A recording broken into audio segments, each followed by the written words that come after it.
Ah, monsieur, votre incompétence confine à la médiocrité parce qu'un livreur, ça livre. Un livreur, c'est censé déposer les marchandises qui lui ont été confiées à un endroit précis, et non pas sournoisement comme vous venez de le faire entre le trottoir et le caniveau. Comment? Oh, Jacques! Jacques! Qu'est-ce que c'est que tous ces cartons qu'on vient de nous livrer? C'est insensé, Jacques! Oh, je vous ai dit 1000 fois que je ne signerai rien, n'insistez pas, vous n'avez qu'à prendre votre stipend et faire vous-même une petite croix, enfin, un gris-gris comme vous dites, sur votre paplard crasseux. Oh, et commencez par remonter la jambe droite de votre jogging et remettez votre casquette à l'endroit, vous êtes ridicule. Oh, taisez-vous, monsieur.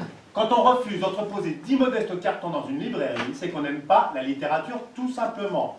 Vous n'aimez pas la littérature, monsieur, je ne vous salue pas et je vous conchire. Bon. Jacques! Jacques, qu'est-ce que c'est que tous ces cartons-là? Jacques! C'est le dernier bouquin de Paul. Qu'est-ce que tu veux qu'on foute ici avec 500 bouquins de... Oh, mon Jacques! Oh, mon Jacques! Dis-moi, Gabriel, Cornichon, je croyais t'avoir demandé d'appeler Fils Pichot pour le frigidaire. Non seulement il ne refroidit plus, mais en plus il fuit. Le gigot est tout mouillé. Il pose ses cornichons sur la table. Là, tout de suite. Si tu prétends organiser la prochaine dédicace de Paul ici, tu peux te brosser, tu entends? Tu peux te brosser. Ah bon? Et pourquoi je te paye? Comment ça, pourquoi? Mais tu sais très bien pourquoi. Parce que je ne l'aime pas et puis c'est tout. Parce que c'est un fourbe. Quoi? Mais parfaitement, c'est pas innocent. Pour le prix du premier roman, il avait bien promis de voter pour moi, non? Or, il a voté contre moi. Tu ne veux pas revenir là-dessus, Gabriel. Il y a plus de 2 ans maintenant. Et puis il n'a pas voté contre toi, il a voté pour quelqu'un d'autre. Oh, c'est quelqu'un d'autre. Une grande blonde qui lui avait tapé dans l'œil et dont il n'a jamais lu le livre. Alors, là, il peut les signer ailleurs, ces bouquins, ça... Bon, maintenant ça suffit, Gabriel. Je te rappelle que Paul est mon meilleur ami. Et que sur le fronton de cette librairie, il est écrit Jacques Buffetti, livres anciens, expert international. Confidence pour confidence. Je m'appelle Jacques Buffetti. Alors ces bouquins, comme tu dis, c'est chez moi qu'il les signera. Pourquoi vient faire ça ici, putain? C'est une star, Paul. C'est un sale con, mais c'est une star. Je vais la faire n'importe où, sa dédicace à Saint-Germain. À la une, à l'arbre à lèvres, à l'écume des pages. Partout, on lui déroule le tapis rouge. Pourquoi venir m'emmerder dans mon café littéraire? Ton café littéraire. Tu veux sans doute parler de l'apport considérable qui consiste à poser une banquette, 2 fauteuils et une table basse au milieu de ma librairie et que tu as pompeusement baptisé espace de discussion. Espace de discussion. Un repère de cossard, oui, un nid à feignasse, tout juste bon à se gargariser de rhétorique sophiste devant un parterre de minettes racolées à la terrasse des 2 magots. Elle se fera ici, cette dédicace. Bon. Et c'est pour quand cette petite sauterie? Le 15 novembre. Le 15 novembre. Le 15 novembre, me casser la jambe. Gabriel, qui nescit dissimulare, nescit regnare. Celui qui ne sait pas dissimuler. Ne s'épargner, je te remercie, j'ai eu ma dose. Le maxime préféré de Louis XI. En plus, un tortionnaire formidable. Attention, parce que si on a dit beaucoup de choses sur Louis XI, on s'est aussi beaucoup fourvoyé. C'est un roi qui a dominé son temps. Tout en montant sur le trône à 38 ans, il a su achever la guerre de 100 ans, triompher sans combattre de Charles le Téméraire, abattre la puissante maison de Bourgogne. Un précurseur, une personnalité contrastée, subtile, machiavélique avant Machiavel, méconnu et surtout calomnié. Une scandaleuse injustice. Je ne vois pas le rapport entre un roi valois et la dédicace de Paul. Évidemment. C'est parce que tu es effroyablement confit dans ton orgueil que tu ne vois rien. Gabriel, cette dédicace, je l'organise surtout pour toi. Eh oui, pour susciter des rencontres. Car comme tu le dis toi-même, Paul est un des phares de sa profession. Tu m'as bien dit que tu voulais changer d'éditeur, non? Que tu voulais grandir, t'élever. Bon. Eh bien, il se trouve que c'est moi qui ai soumis cette idée à Paul. Pour te rendre service, figure-toi. Pour t'aider. Pour gagner du temps. Tu comprends rien. En attendant, dispose ces verres sur la table. Mais je mets pas la table pour tes potes, moi. En plus, je ne déjeune même pas avec vous. Tu peux quand même poser 3 malles de verre sur une table, non? Toujours les mêmes qui triment dans cette baraque. Je suis un vrai galérien. Je ne te demande pas d'aller chercher les couverts. Tu vas nous réécrire l'archipel du Goulag. Alors après l'élocution latine, la métaphore verbeuse. Je préfère éviter la surenchère, j'y vais. Ah, quand? Attends, mon Walter. Ne va pas tarder, il est toujours à l'heure. J'ai rendez-vous à Saint-Sulpice pour le déj. C'est à 2 minutes. Et puis tu sais bien que Paul n'arrive jamais avant 13h30. Je m'en fous de Paul, Annie. Mais le bon Walter, ça lui fera plaisir de te voir.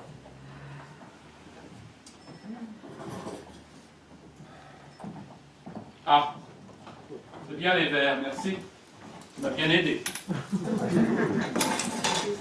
À propos de Walter, ça y est, il sait. Non. Hein? Bravo. Et quelqu'un compte lui dire un jour? Paul. Paul. Ah oui, oui, oui, c'est vrai. Paul. Quoi? Il est bien trop lâche. C'est à toi de lui en parler, mon Jacques. Tu te trompes, figure-toi. Paul m'a promis qu'il dirait tout à Walter aujourd'hui. Et tu l'as cru, toi? On a même élaboré une stratégie, si tu veux tout savoir. Oh, très bien. Alors, si les aveux sont programmés, c'est formidable. Quand je pense que je vais rater ça, mais enfin, si tu veux mon avis, tu peux planquer tes billes enluminées et sortir, c'est pas grave. Tu connais Walter. Non seulement il va tout casser ici, mais en plus, il risque de vous massacrer tous les trois. Paul, toi et votre brillante stratégie. Et tu déjeunes où à Saint-Sulpice? Au café de la mairie. Avec qui? Mais oh, ça va la duel. Hein? Bah, viens avec moi si tu veux. Mets ton jabot et ta collerette. T'installeras une petite table à côté de la porte. Bon, tu veux savoir avec qui je déjeune? Qu'est-ce que je m'en fous? Tu ne veux pas savoir avec qui je déjeune? Eh bien, vas-y. J'attends. Avec l'attaché de presse de Gallimard. Avec Geneviève? C'est bien. Chapeau. Non, Marie-Claude. Elle n'est pas attachée de presse, Marie-Claude. Elle colle les enveloppes. C'est une suceuse. Qu'est-ce que t'as aujourd'hui? Qu'est-ce que je t'ai fait? C'est à cause de Paul et Walter, c'est ça. Depuis ce matin, tu me fais chier. Oh, puis arrête de couper ton pâté comme ça, on dirait un vieux schnock. T'es implacable et méthodique, ça m'horripile.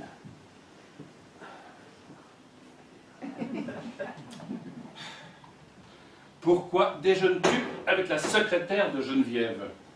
Tu as un manuscrit à lui proposer? Ou est-ce uniquement à cause de ses longues jambes? Non, je dis ça parce que ton deuxième bouquin est en point mort. Tu n'as pas écrit une ligne depuis des mois.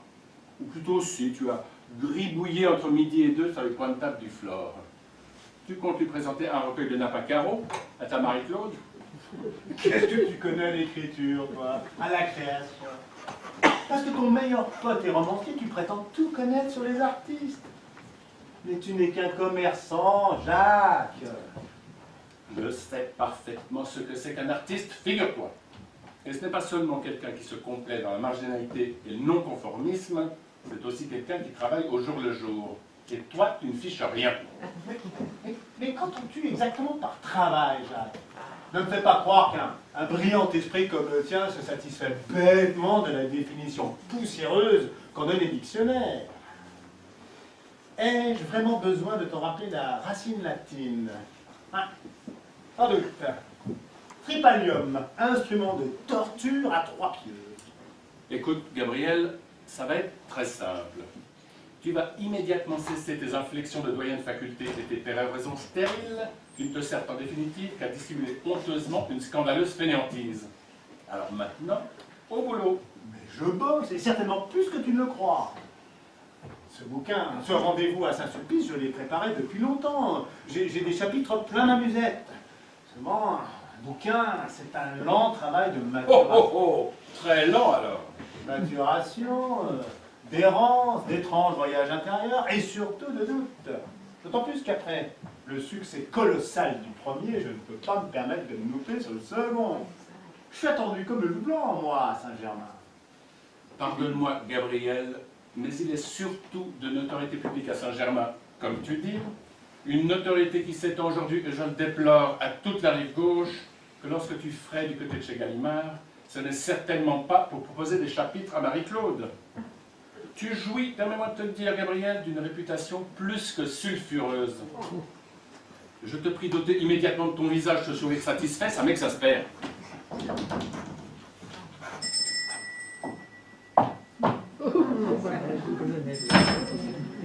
Général Lambert, 13e compagnie de dragons, à la retraite depuis 77. Viens chercher le tome 6 des campagnes napoléoniennes. C'est fermé, mon général. Comment? C'est fermé, mon général. Le cantonnement est fermé? Oui. Oui, mon général. Encore une négligence du service de transmission. Pourtant, sur ce panonceau là dehors, c'est notifié ouvert. Oui. Mais c'est pourtant bel et bien fermé, mon gé. Comment? Nous ouvrons à 15 h. Comment? On ouvre à 15 h. Petite aiguille sur le 3. Oui. C'est cela, mon général. Petite aiguille sur le 3, 15 h. Parfait, j'y serai. Salutations. À tout à l'heure, mon général. C'est tous les jours maintenant. Ah tiens, on ne dira rien. Je viens de voir passer sa grosse voiture. Oh, dis donc, à ton avis, aujourd'hui, il pousse ou il tire? Il pousse. Encore? Non, il tire. Enfin, il a toujours poussé. Je sais pas. Mais aujourd'hui, je sens qu'il va tirer. Il pousse comme d'habitude. Non, non, non, non. Aujourd'hui, il tire. Il pousse tout le temps. C'est vrai. Faut bien qu'il tire un jour. 50 € qui pousse. 50. 50 € qu'il pousse. 100 qu'il tire. Tenu. Mais tire, Walter. Tire. Oh, le con, le con, le con. C'est pas logique votre truc, moi quand je rentre je pousse. Walter, tu viens déjeuner ici tous les jours, depuis tous les mois, je voulais dire. Ça fait 20 ans que tu pousses. Oui mais regarde, quand on tire la porte, là, on est tout quiché contre le mur. Ou mettez un battant comme ça, tu rentres, tu sors, tu pousses. C'est pas un salaud, Walter. Ou vous mettez des petites lettres, là, tirées en lettres gothiques, très chic. Je peux vous en avoir des brossés à leur fin, c'est le summum. Mum, Walter, le summum. Ah, oui. Allez mon Jacques, ça va? Eh ben, et toi ma crapule, alors quoi? Ça fait plus? Hein? C'est déjà fini le tennis? Faut que je me trouve un autre partenaire? Walter, je suis pas ton partenaire. On a joué 2 heures l'été dernier au Luxembourg. Oui, mais moi ça me fait du bien, sinon je m'encroute. Et, les Buffetti Brothers.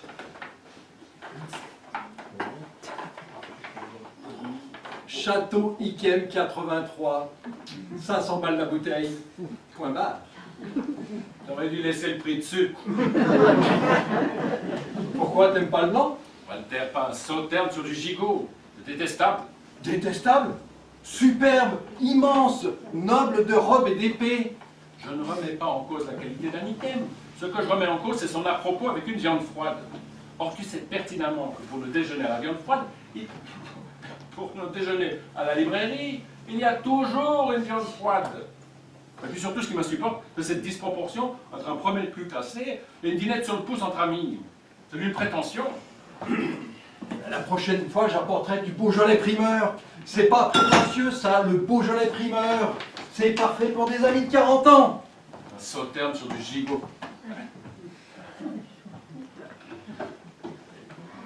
Mais comment vont ta femme et ta normalienne de fille? Bien, elles vont bien, merci. Tant mieux. Les températures ont chuté, non? Hein? Je disais, les températures ont chuté. Ah oui, ça s'est rafraîchi. Eh bien moi, tu vois, je boirais bien quelque chose pour me réchauffer. Je ne te propose pas de blanc, ton frère n'aime pas le blanc. Je n'ai jamais dit que je n'aimais pas le blanc. Ah, pardon.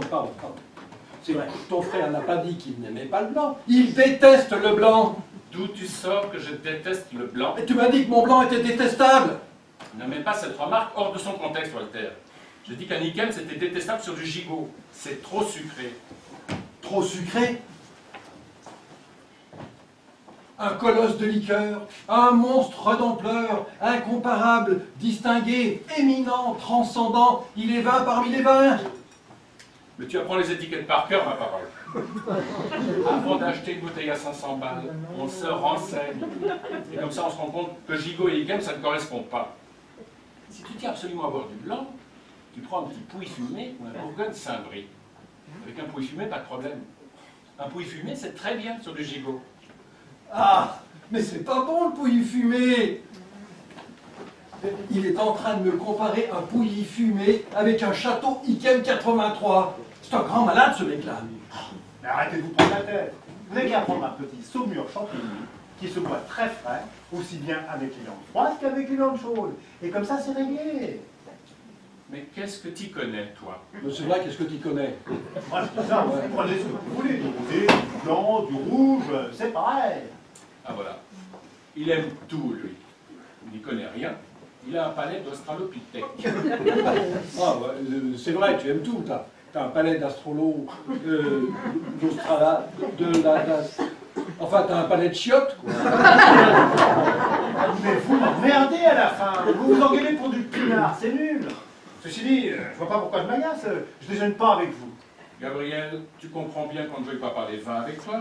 Tu as un dossier stérile, érodé par la vodka pamplemousse et le gin tonic.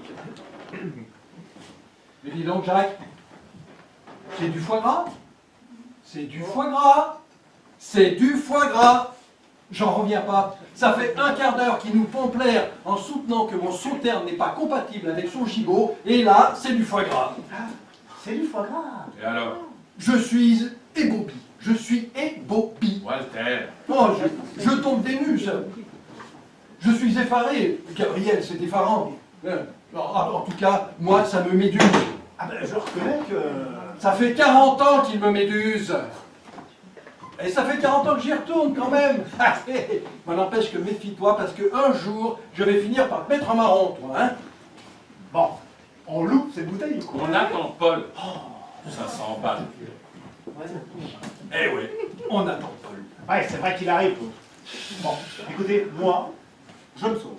Déjà, mais on a eu le temps de rien. On n'a même pas causé. Ta vie, comment ça va? Ton bouquin, ça avance? Ouais, oui, ça vient bien. Ah oui, ça vient bien. On est content. On est très content. Tu sais que j'avais adoré le premier. Tu l'as pas lu, Walter? Oh, Jacques, dis-lui, Mais je comprends toi. très Bien bien. sûr que je l'ai lu. Je comprends très bien cette histoire de suicide d'un adolescent orphelin sur les bords de la Donge. Ça... Eh bien, figure-toi que moi, ça m'a bien plu. Et à Nicole aussi, d'ailleurs. C'est bien, tant mieux. Mais dis-moi, Walter, juste une question à propos de mon livre, puisque tu l'as lu. Je viens de te le dire. Jacques. Alors, réponds-moi franchement, s'il te plaît. Qu'as-tu pensé de cet ensevelissement volontaire sous une tonne de tourbe? Tu ne trouves pas que c'est une mise en abîme du suicide un peu grossière, non? Oui, si je devrais mettre en bémol, ça serait à propos de cet ensevelissement-là, c'est cette quantité de tourbe, surtout à la fin du livre, quand le jeune orphelin disparaît.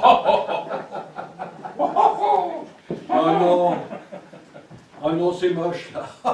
Ah là, je suis désolé, mais non, Jacques, dis-lui, toi, c'est pas joli ce qu'il vient de faire là. Walter, je t'en veux pas. Je t'aime comme tu es. Tu lis pas, tu lis pas. Mais tu vois, j'ai envie de lire, mais j'ai pas de temps. Ah, le temps, Walter, le temps. C'est ce qui nous manque à nous autres les commerçants. Le temps, c'est l'apanage de l'artiste, de l'écrivain. C'est toi écrivain, Walter. C'est fou ce que le jeune écrivain a comme temps. Ah oui, c'est la bohème. Ah non. C'est quoi ça, la bohème? La bohème, c'est lorsque l'on crée et qu'on n'a pas le sou. C'est pas quand on brunch, on se pavane dans des discothèques interlopes et branchées, en élaborant des théories oiseuses avec des pompes à 1000 balles au pied. La bohème, c'est une émulation collective. et non pas cette sphère d'enfants gâtés où l'on s'embrasse sans se regarder, où l'on se congratule sans s'écouter. Jacques, on a tous passé des nuits blanches à refaire le monde autour d'un verre entre copains. On s'écoutait pas forcément. C'est parfaitement congru ce que tu dis, toi. Tu ne vas pas comparer nos discours d'anti-staliniens affichés, notre jeunesse militante et engagée, avec leur existentialisme de bobo lymphatique. Je te rappelle quand même, J'en ai Walter... marre d'écouter les élucubrations d'un donneur de leçons en pantoufles, d'un révolutionnaire qui pète dans le tweed en houspillant tous les clochards qui viennent s'échouer dans sa boutique. Je te rappelle quand même, Walter, qu'il y a 30 ans, Paul et moi étions prêts à partir pour Gdansk, rejoindre Balouka et ses grévistes sur les barricades. Voilà un vrai combat. Pour lui, un acte politique se résume à verser 100 balles au reste du cœur dès les premières gelées. Ah, ça, Paul et toi, vous avez été souvent proches du départ, tous les deux. Les valises étaient bouclées seulement, vous n'êtes jamais partis. Votre devise c'était « Armons-nous, camarades !» Et toi, partez. Ça, je reconnais qu'il n'a pas tout à fait tort. Hein. Je me souviens d'une fois où je t'ai emmené en voiture, gare de l'Est. Vous deviez prendre le bus, fallait à tout prix rallier Prague dans la nuit, rejoindre les camarades dissidents. Ils n'ont pas dépassé la porte de Bagnolet. Ah, mais faut dire, qu'en 70 à Bagnolet, c'était chaud, le patronat était aux avoirs. La fameuse grève insurrectionnelle des chantiers navals de Bagnolet. Mais Paul et Jacques y étaient, ils pourraient en parler. Paul, tu veux dire, le camarade Paul, celui qui lutte rageusement dans son 300 mètres carrés vers des Vosges. De quelle révolution il pourrait me parler, celui-là, à part de la révolution sexuelle? Stop. Les délires historico-politiques d'un merdailleur vaniteux, j'en ai soupé. Ben, c'est reparti, il a remonté le pont-levis. Dès qu'on égratigne son meilleur pote, il fout les archers aux meurtrières et il fait chauffer l'huile. Mais mon pauvre Jacques, tout ce que je viens de dire, je le tiens de ta bouche. Le militant, c'était toi. L'engagé, c'était toi. Avoue quand même que Paul était plus enclin à embrasser les militants que leurs idées, non? Qu'est-ce que tu crois? On était tous pareils.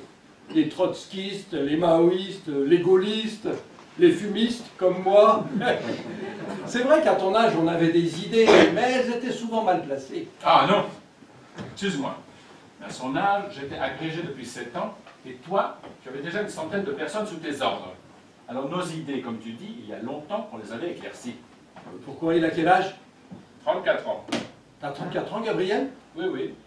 Il a 34 ans. 34 ans? Mais t'es une vraie couille molle. Mollo la gériatrie. Vous en connaissez beaucoup des auteurs qui tirent à 60 000 pour le premier, qui passent à une voix du prix du premier roman, merci Paul, sans compter le prix du café de Flore que j'ai raflé haut la main, prix, je vous le rappelle, attribué à de jeunes écrivains prometteurs, impertinents et provocateurs. Oh, t'envole pas, petit. Reste avec nous, là. Mais tu vas où, là? Déjeuner. Ah, Gabriel, allez, viens m'embrasser. J'arrive, je te dis bonjour, tu pars, tu viens m'embrasser. C'est la vie, ça, hein? Et ferme bien ta petite écharpe, il y a du vent dehors. Hein? Walter, j'ai 34 balais. Ta sollicitude me touche beaucoup, mais je peux sortir le coup à l'air, je t'assure. Avant de partir, Gabriel, sache qu'aujourd'hui tu n'es pas encore un auteur.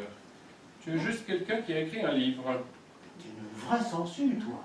Tu ne lâches rien. Timeo hominem unius libre. Merde! Tu m'emmerdes! Il m'emmerde!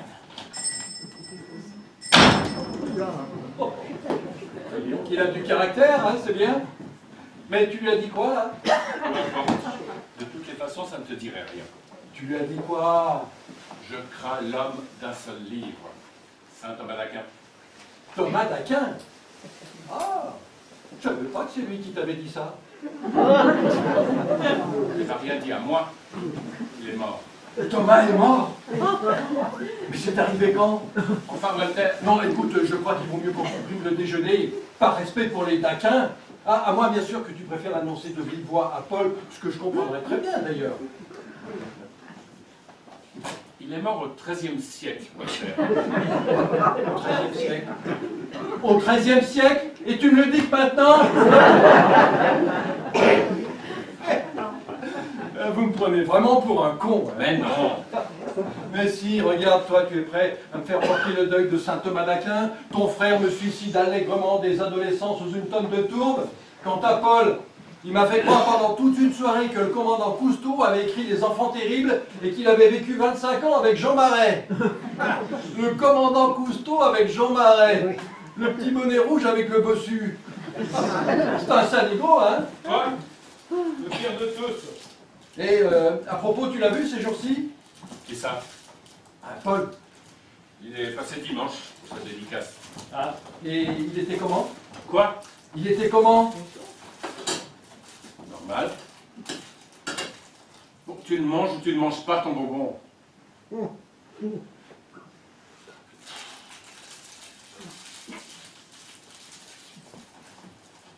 Dimanche, quand vous vous êtes vus, il était normal. Oui. Il n'était pas bizarre. Non. Ah bon? Moi, je l'ai vu samedi, je l'ai trouvé bizarre. Ah bon? Ouais. Tu le trouves comment en ce moment? Je le trouve en forme. Ah bon? Avec moi, il est bizarre. Et il est bizarre avec moi. Mais enfin, ça veut rien dire bizarre. Bizarre, ça vient de l'italien bizzarro, qui veut dire coléreux. Il était coléreux? Non? Bon. Ouais, par contre, toi, t'es bizarro, hein?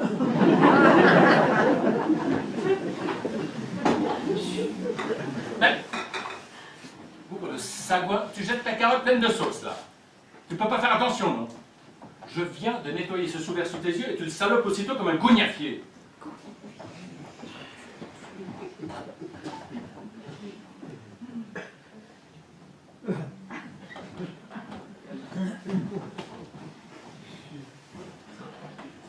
Dimanche, quand vous vous êtes vus, je suis sûr qu'il était habillé tout en jean. Possible, et alors? En jean, avec des bottes pointues, un long manteau noir et tout. Oui, et quoi? Et alors? Il a 54 ans. Tu vas voir qu'à ce rythme-là, il va bientôt s'épingler un truc dans le lobe. Et puis, il se teint. Ah, je suis désolé, mais il se teint. Si, il se teint. Et s'il se teint, c'est qu'il anguille sous roche. Il t'a rien dit à toi? Ah, parce que moi, il me dit plus rien. Et il a une poule, c'est ça? Bottes et jeans, elle a encore 20 ans à tout casser. Walter, c'est Paul. Oui, ben justement, ces trucs-là, d'habitude, c'est toujours à moi qu'il en parle. Bien avant toi, d'ailleurs. Et là, cette fois-ci, bing, c'est toi. Puisque je te dis que je ne suis au courant de rien, moi. Mais enfin, pourquoi tu cries comme ça? Parce qu'il m'emmerde à la fin, des supputations de détective miteux. Ah, je vois. Visiblement, tu sais, mais tu ne veux rien dire. Je te dis que je ne sais rien du tout. Vous avez échangé un secret que tu ne veux pas partager. Je comprends très bien. Arrête, Walter, arrête. Tu me fatigues. Il sera là dans 5 minutes, tu lui poseras toi-même la question. Non, parce que tu vois ce que je comprends pas, mis à part cette soudaine et lâche exclusion dont je suis victime, et qui me blesse, qui me meurtrit. Ce que je comprends pas, c'est... Walter, Non, attends, parce qu'on peut tout me dire à moi, hein. Moi, je peux tout entendre. Je suis à nu devant mes amis, je suis lisse. Enfin bref, ce que je comprends pas, c'est que tout d'un coup, notre vieille amie se déguise en rocker pour séduire des adolescentes. Ah mais arrête de frotter comme ça, tu vas faire un trou, merde. Ou alors, il est amoureux. Et alors là, je comprends encore moi qu'il n'allait parler qu'à toi. Sans compter Béatrice, la pauvre qui... tu sais très bien que ça fait 10 ans qu'ils baissent plus. On veut pas cette tête-là. Quand tu les reçois le week-end à la Baule, tu leur donnes bien 2 chambres, non? Paul ronfle et Béatrice est insomniaque. C'est pour ça qu'ils font chambre à part. Mais tu ne sais pas, toi, rien ne te dit que Paul, la nuit, ne se glisse Ça pas. suffit maintenant, Walter. Arrête avec ça. Je reconnais que Béatrice est quand même autre chose que ces gamines. Hein. Béatrice, c'est une femme, une vraie. Toujours bien habillée, élégante, distinguée, féminine. Jamais un mot plus haut que l'autre. La classe, quoi. Mais avec son caractère. Quand on épouse une Béatrice, on la respecte, point barre. Tiens, regarde-moi avec Nicole, bientôt 30 ans de mariage et pas un accro. Hein. Walter, Oui, bon, on a eu des mots. Ça n'a pas toujours été facile, hein, putain. Ah, on en a essuyé des tempêtes, la vache. Mais on les a surmontées, on a gardé le cap. Et puis il y a eu Clémence, si on s'est battu, c'est aussi pour la petite. Pour le meilleur et pour le pire. Et là, maintenant, nous sommes soudés comme les 5 doigts de la main, prêts à affronter la dernière ligne droite. Côte à côte, Côte à côte. dignement, Dignement. comme de vieux cons. Comme de vieux... Eh, oh, non mais... Donc tu vas me saouler encore longtemps, toi, avec ton chapelet de vieux commun. Puis qu'est-ce qu'il fout, le frère? Qu'est-ce qu'il fout? C'est son avion, il a peut-être du retard. Quel avion? Il nous a bien dit qu'il était à Berlin. Oui, mais il est allé en train finalement. Ah. Dis donc, j'espère qu'il est allé avec la petite, là. Hein. Non, parce que un enfant et une carte kiwi, tu voyages à moitié prix. Oh, au fait, pour nos vacances, ça y est, j'ai réservé. Comment ça, tu as réservé? Ben, j'ai payé, ça y est, c'est fait, j'ai les billets. On n'en a même pas parlé. Paul est au courant? Non, c'est une surprise. Walter, le voyage, on a toujours décidé ça à 3. Tu sais bien que je n'aime pas ces manières de franc-tireur. Là, c'est particulier, c'est moi qui régale. Ça n'a jamais été un souci d'argent, c'est un problème de collectivité. Là, tu nous mets le couteau sur la gorge. Cette année, j'avais envie de vous faire plaisir, parce que vous êtes mes amis. Écoute, Walter, ne m'emmène pas sur ce terrain-là. Toi aussi, tu es mon ami. Ah, c'est loin. C'est loin, c'est ça. Oh, ça dépend d'où tu pars. Walter, c'est parfaitement que je ne me trouve pas les pieds dans un avion pour partir en vacances. Ah, attends, tu dis toujours ça, mais tu le prends finalement pour tes ventes aux enchères. Tu l'as pris combien de fois? À New York, à Tokyo, 3 fois, 4 fois, et rien que des allers-retours, donc fois 2. Oui, mais c'est pour mes expertises, pour mon travail. Et c'est toujours la mort dans l'âme. C'est une souffrance, tu comprends? C'est une souffrance. Mais on sera là, mon Jacques. J'ai réservé en first sur Air France. C'est pas des fauteuils, c'est des lits. Tu seras là, allongé entre nous deux. Avec Paul, on va te bichonner. Tu te fous de moi ou quoi? Vous n'allez pas me bichonner. Vous allez me torturer, oui. Tout le voyage, de l'embarquement à l'atterrissage. Oh, tu pousses là, hein. Bon, je ne dis pas que tu ne vas pas essuyer de ci, de là quelques remarques impertinentes de la part de Paul, mais tout cela restera potage, c'est bon enfant. Quant à moi, mon Jacques, tu sais que ton angoisse sera mon angoisse, et que s'il le faut, nous décollerons main dans la main. Arrête! Je connais par cœur comme un air. Vous allez vous monter le bourrichon tous les deux, et ce sera à celui qui sortira la meilleure. Entre Paul qui va trouver l'hôtesse délicieuse, mais fébrile, et palichonne, et toi qui vas me donner l'extrême onction à chaque turbulence. Qu'on le fasse en first, comme tu dis, ou dans la soute, ça va être un vrai calvaire, ce voyage. Pendant combien de temps on va rester en l'air, d'ailleurs? Hein? Pendant combien de temps elle va durer, cette affligeante pantalonnade? Oh non, non, non, non, non. Je n'aime pas ça, je n'aime pas ça. Pas l'avion, pas l'avion. Attends, je vous avais prévenu, hein, moi cette année je pars en tongue. Non, parce que entre toi et ton triangle magique Berck-Calais-Dunkerque, Paul et ses lubies scandinaves, j'en ai marre moi de me geler les cacahuètes à la bougie et de manger du renne à longueur de journée. Hein, le duvet, le Gore-Tex, en plein mois d'août, j'en ai ma claque. Alors cette année, c'est cap au sud, point barre. Aïe, aïe, aïe, aïe, aïe, aïe, aïe, aïe. Et après combien d'heures de vol on va enfin les poser, nos tongs? Attendons, Paul, qu'on savoure cette nouvelle devant un bon verre de vin.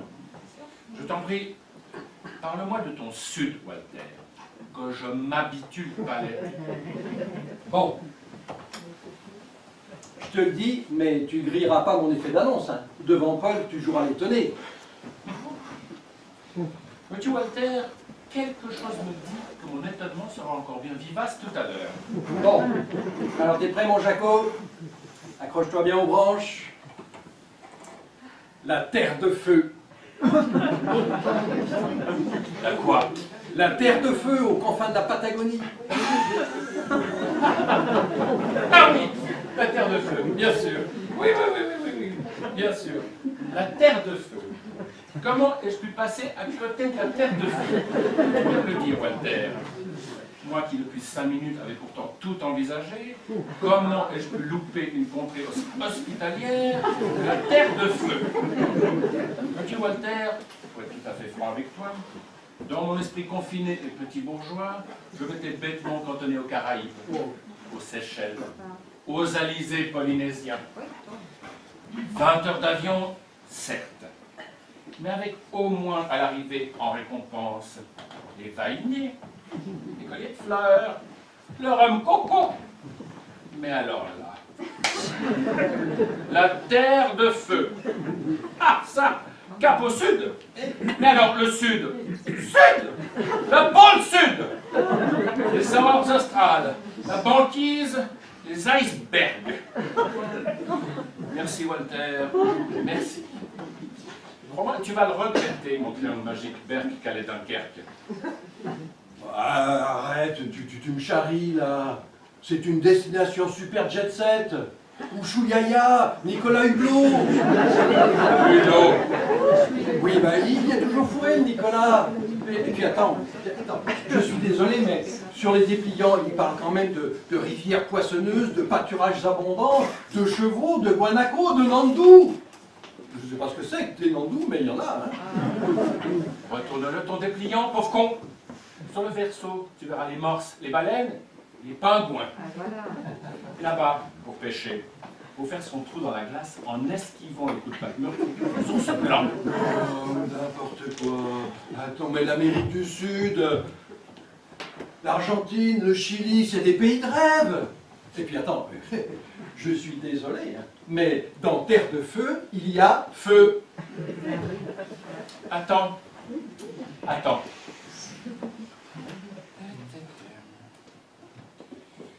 Terre de feu. Terre de feu. Terre de feu. Grand groupe d'îles de l'Amérique méridionale qui comprend tout d'abord l'île de la Terre de Feu, puis d'autres terres grandes ou petites, balayées par des vents terribles et des pluies torrentielles, notamment l'île de la Désolation. La Terre de Feu, proprement dite, est un plateau. Mais j'ai quand même une question qui me taraude, Walter. Tu as pris des billets Roissy, Terre de Feu, Roissy? Non, j'ai pris Paris-Buenos Aires, 14 heures de vol, et après, on prend un petit coucou. Un quoi? Un petit coucou? Ah non. Non. Pas petit coucou.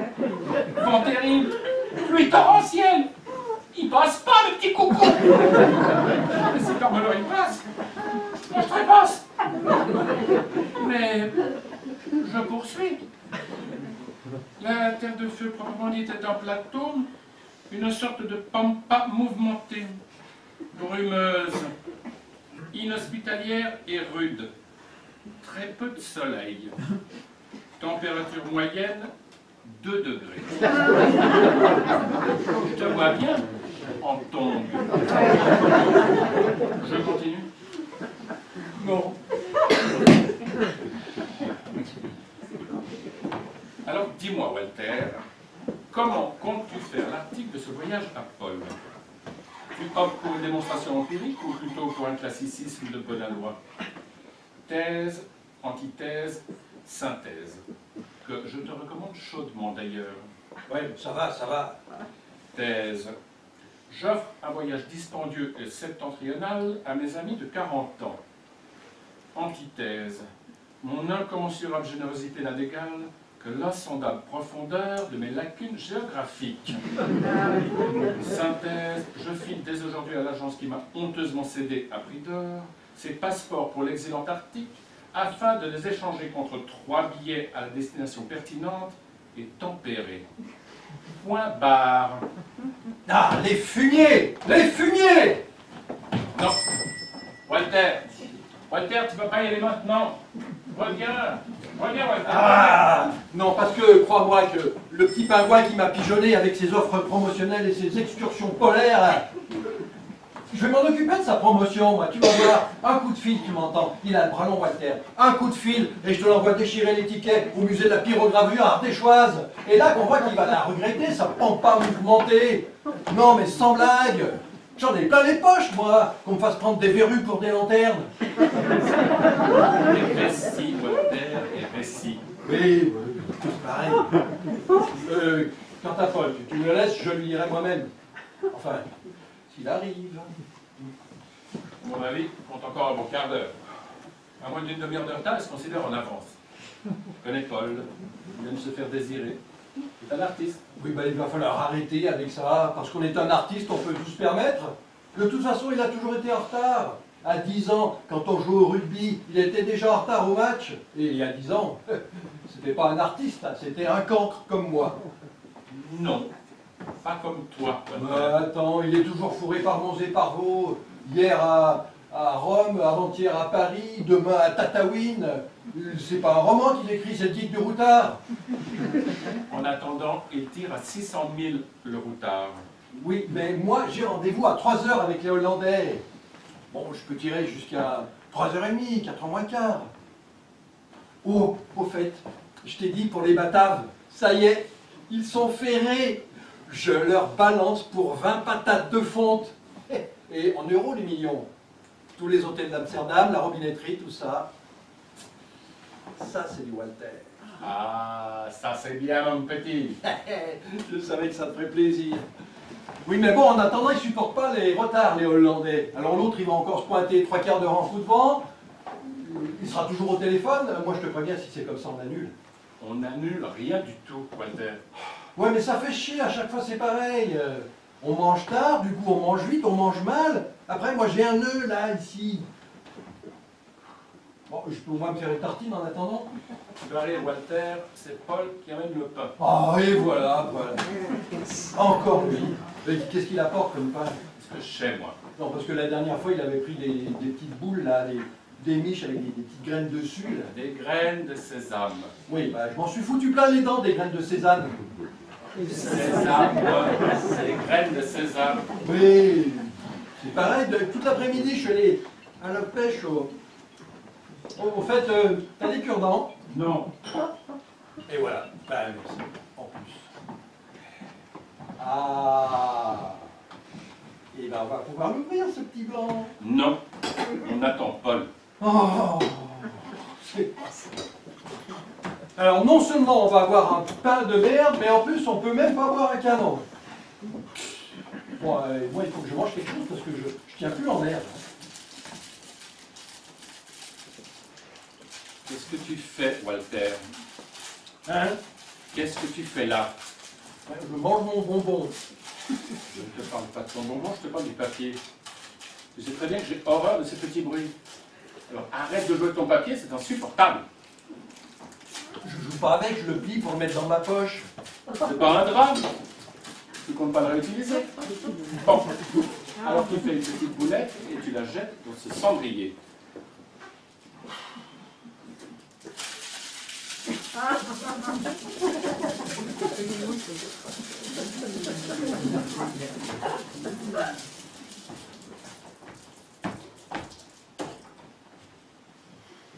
Ça s'arrange pas, toi, hein? Enfin, tu sais pertinemment combien ces petites nuisances sonores m'importunent au plus haut point. Ces bruits de bouche, ces craquements de mandibules, ces clic-clic, ces clac-clac, ça me rend proprement hystérique. C'est bien ce que je dis, ça s'arrange pas. J'ai déjà dû faire mon deuil du cinoche à Paris à cause de tous ces ruminants qui s'empiffrent de maïs soufflé. Et même ça, ça ne suffit plus. Figure-toi que la semaine dernière, en plein après-midi, je me suis tenté un petit Tartovsky en VO non sous-titré à la Cinémathèque. Ah, oui, ça, effectivement, tu risques rien, là, hein? Eh bien, ça ne faisait pas 2 minutes que j'étais assis et paf! J'ai dû me coltiner à laisser un boutonneux qui m'a sorti sous le pif un paquet de Michoco. C'est d'accord que le monde entier s'est ligué contre moi pour venir me grignoter dans l'oreille. Et puis, rappelle-toi la communion de Jérôme. J'ai failli gifler Paul parce qu'il rongeait ostensiblement une dragée comme un hamster. À 20 cm de mon oreille. Il est con, ce Paul. Mais enfin! Arrête de rire comme un bonnet. Des fois qu'horrible ce chuchotage permanent, Walter. Je le sens de ta mère, que tu t'aides sans arrêt, au travers de ces sucreries dégradantes. C'est une réminiscence de ton éducation claustrale, c'est ça? Tu veux peut-être t'allonger 5 minutes et me parler de ton enfance, Walter. Vas-y, allonge-toi, confie-toi, parle-moi de tes suçotages. Mais bon Dieu, il est où le rapport entre Freud et la pie qui chante? Il y a quand même bien plus grave dans le monde aujourd'hui qu'un simple bruissement de papier. Et puis c'est aberrant cette manie de toujours partir en guerre pour des choses aussi futiles. Pendant que tu y es, fous-moi un bandeau sur les yeux, colle-moi sur le mur ta librairie et passe-moi par les armes. C'est quand même pas les Michocos qui vont remettre en cause le sort de l'humanité. Mais si, c'est la théorie du papillon. Tu ranges ta chips à Paris, et la tour de Pise s'écroule. C'est cette accumulation de détails sordides qui pourrissent peu que nos existences et qui me plongent dans des fureurs homicides. C'est pour ça que je me suis gentiment éloigné de toi pour déguster mon bonbon, sans agresser ton ouïe. Ben voyons, tu t'es excentré par amitié, en somme. Parfaitement. Ce n'est pas mon ouïe que tu agresses, Walter, avec ce mensonge éhonté. C'est mon intelligence. C'est un hasard total si tu as échoué dans ce pauvre fauteuil pour boulotter ta friandise. Mais c'est faux, c'est faux. J'ai volontairement allongé mon pas pour mettre un maximum de distance entre toi et ton oreille délicate, parce que je connais ta sensibilité. Non, tu remets en cause ma bonne foi, mon Jacques, ça me déçoit terriblement. Alors, veux-tu bien m'expliquer, Walter, pourquoi, après cet exil magnanime, tu t'es obstiné à triturer l'emballage de ta confiserie comme un psychotique? Oh, mais j'étais à 10 mètres, bordel, j'étais à 10 mètres. T'es de plus en plus parano, mon pauvre Jacques. C'est pas comme si j'étais venu à côté de toi avec mon paplard, là, jouer comme ça, là et là. Et Arrête avec ce papier, Walter!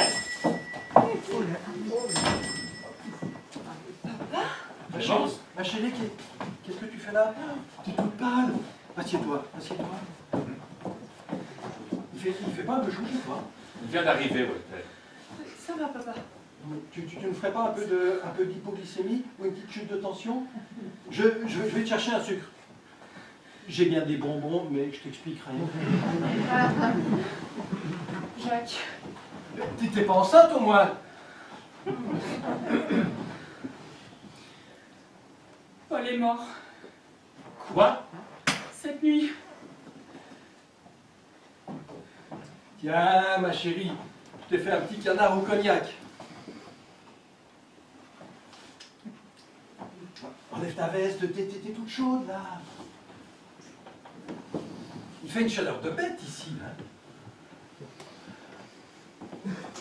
Tu devrais prendre un petit peu de gigot, ça te ferait du bien, un peu de viande rouge. Bon, par contre, je te propose pas de pain, c'est Paul qui l'amène et tu le connais, l'animal, il est encore en retard. Ça va mieux, hein? Ça fait du bien.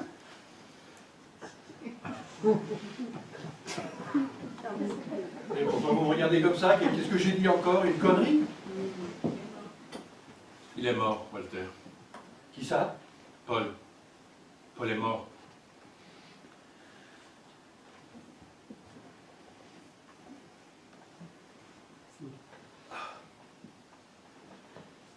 C'est embêtant ça. Où tu vas? Chercher le pain? Reste là, Walter. Il est mort. Allez, viens t'asseoir. Viens.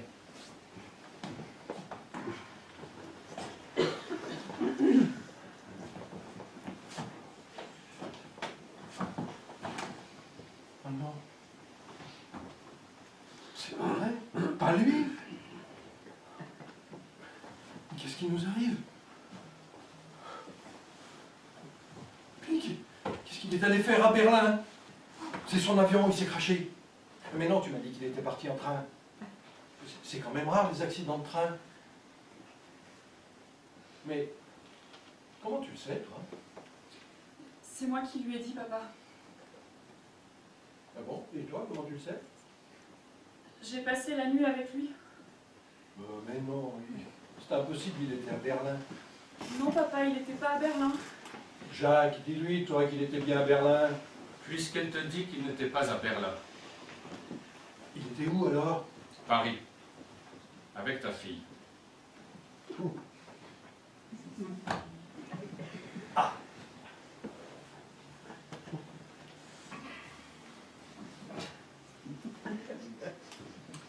Bon, eh ben, c'est fini.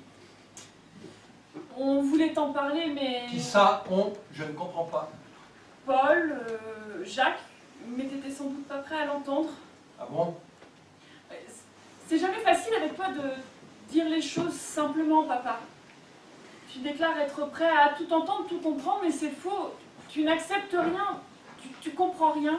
Oui, je suis un vieux con, quoi.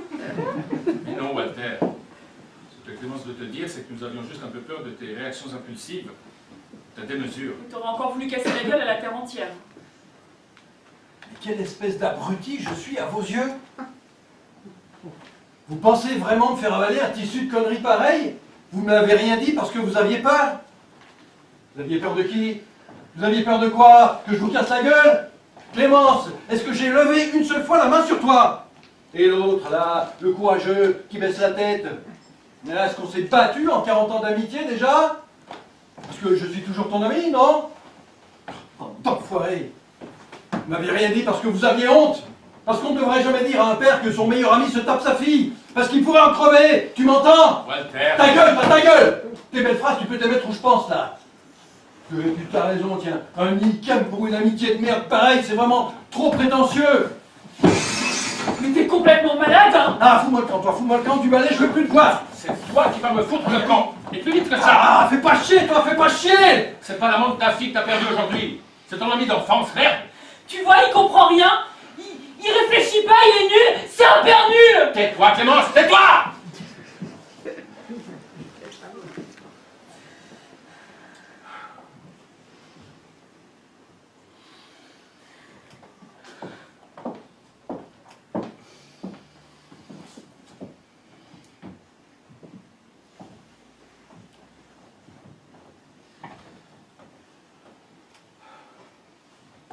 Bon, alors raconte-moi, qu'est-ce qui s'est passé?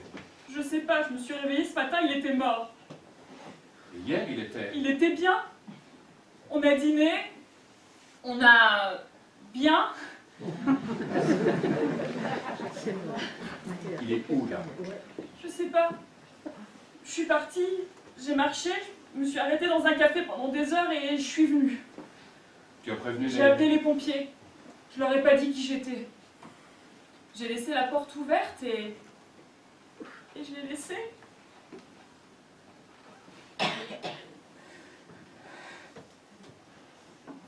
Walter, allez, viens t'asseoir. Non, vous m'avez rien dit, vous m'avez laissé sur la touche, c'est minable.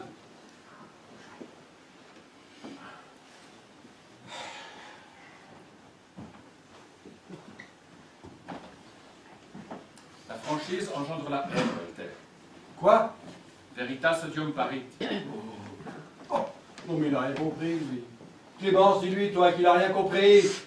Il devrait être là, à mes genoux, en train de s'excuser platement de m'avoir trahi. Au lieu de ça, il continue à me lancer à la figure sa culture de littéraire et ses slogans de vieille baderne, là. Je ne t'ai pas trahi, Walter.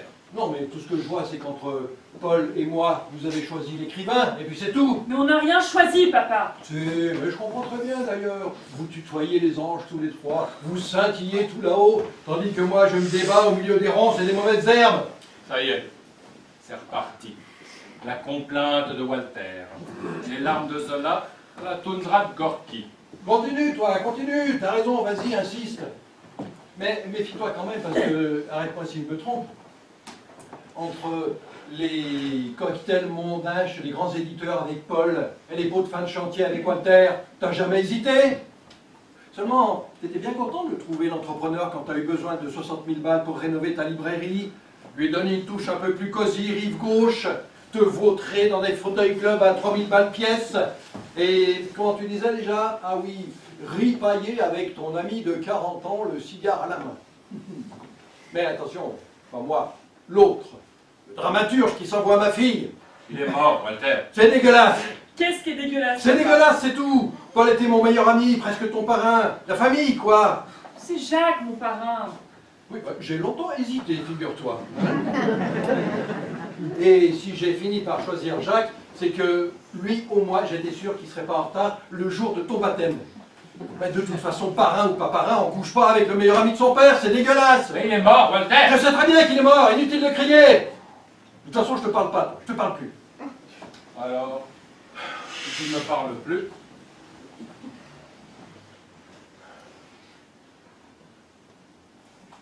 Bon, et toi, tu pensais vraiment ce que tu m'as dit tout à l'heure? Qu'est-ce que je t'ai dit? Que j'étais un père nul. Pourquoi tu m'as rien dit? Mais arrête, papa, arrête avec tes moi, mais tu m'exaspères, hein. Ah, mais ça, je suis certainement pas érudit comme l'autre, là. Mais bon sang, on a toujours été là avec ta mère. T'aurais pu au moins nous laisser une chance de comprendre. Mais maman était au courant, qu'est-ce que tu crois? Ah, bah oui. Alors là, d'accord. Ah, je suis vraiment un peintre dans cette famille. Mon meilleur ami couche avec ma fille, tout le monde le sait, personne ne me le dit. Même pas ma femme, après 30 ans de mariage. Merci Nicole, merci. Tout le monde me prend pour un con et je passe encore pour un vieil antiquineur. Mais c'est ce que tu es. Un cataplasme, un épée, un grossier, tu m'étouffes. Oh, oh, oh, oh. Nous fatigue, Clémence.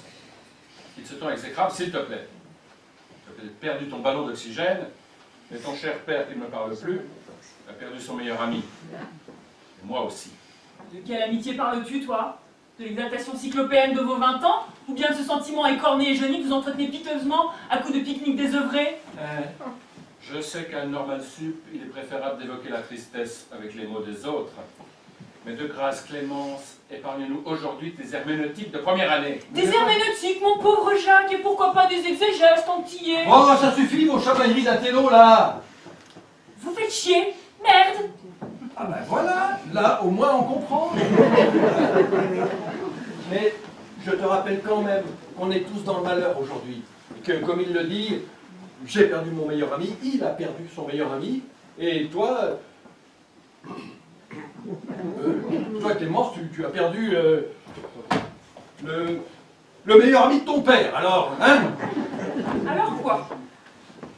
Alors, on aimerait bien être un peu triste, tranquille. Vous voulez rester seul? Vous voulez que je m'en aille?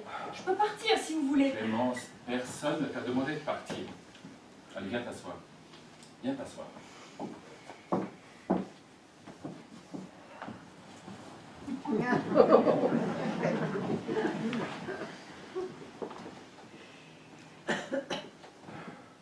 C'était une belle relation, tu sais. Quoi? C'était beau. Ah bon? La rencontre de deux âmes. Oh, je suis sûr. Comme une évidence. Ne dis pas de bêtises, ma chérie. Ce n'était ni plus ni moins qu'une relation sans lendemain. Une relation à la Paul. À ce point sans lendemain que Paul tenait absolument à t'en parler aujourd'hui. Ah oui?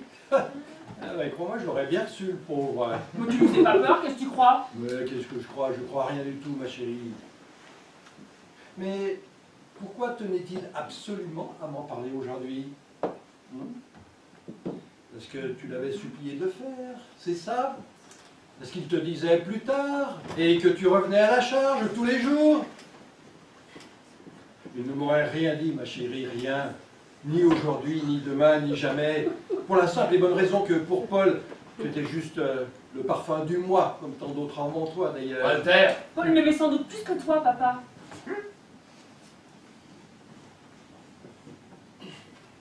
Et combien de temps elle a duré, cette belle relation? Ça faisait longtemps qu'elles étaient connectées, vos deux âmes? Parce que Paul, moi je le connais depuis 40 ans. Ça suffit, Walter! Je m'informe. Je veux juste savoir pendant combien de temps Paul s'est aéré avec ma fille. Parce que c'était ça, juste un bon bol d'air. Mais je l'aimais. Oui, toi sans doute. Mais lui, Et lui aussi. oui, 2 saisons, pas plus.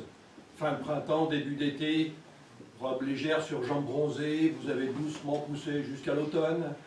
Mais pour moi, ma chérie, tu ne passais pas l'hiver. Ce qui est d'ailleurs assez logique. Un vieux beau avec une jeunette, ça ne dure jamais trop longtemps.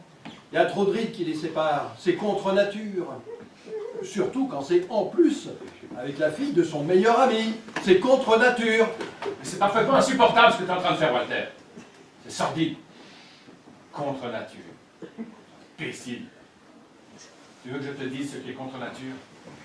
Ce qui est contre nature, c'est un père incapable de consoler sa fille désemparée devant lui.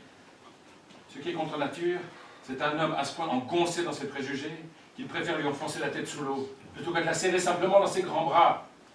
Ce qui est contre nature, enfin, c'est que tu sois devenu ce vieux réactionnaire imprévisible et impulsif qui ne comprend rien à rien. Du coup, tu qualifies de contre nature et dégueulasse une relation confondante de limpidité entre un homme et une femme. C'est pourtant comme ça que ça se passe dans ta tête, Walter. Un homme, une femme, un homme. Adam et Ève. Ève et Adam. Tu peux comprendre ça, c'est logique, dans tes cordes. Alors voilà, tu changes les prénoms, ça marche pareil. Essaye, tu verras. Paul, Clémence, Clémence, Paul. Adam et Ève. Une histoire d'amour toute bête. Jacques, Adam et Ève.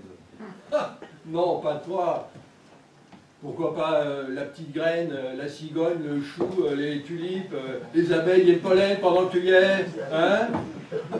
Tu es peut-être le plus grand spécialiste de l'enluminure moyenâgeuse, mais permets-moi de te dire qu'en matière de femmes et de relations père-fille, tu n'es franchement pas un cador. Ça court pas les allées de ta librairie, les bonnes femmes. La dernière que j'ai vue à ton bras, c'était à mon mariage. Et c'était ta mère. C'est d'ailleurs à se demander comment tu fais pour assouvir tes instincts naturels. Si tu vas pas directement par commodité voir les filles, enfin les filles, les professionnels, je veux dire. Pauvre abruti. Ah, il est beau l'instinctif. Le self-made man à qui on peut tout dire. Sous le prétexte qu'il ne croit jamais de femme dans mon entourage, il m'envoie chez les putes sans vergogne.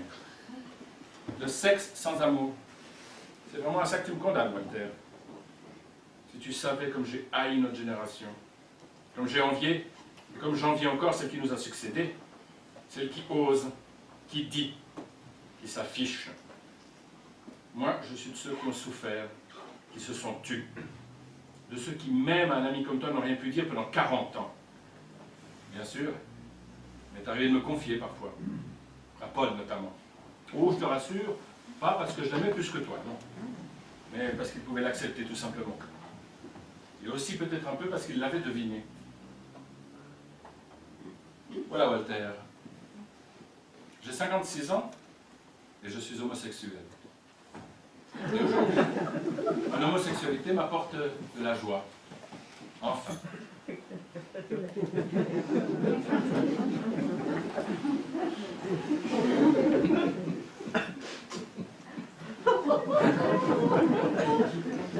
Qu'est-ce qu'il a dit?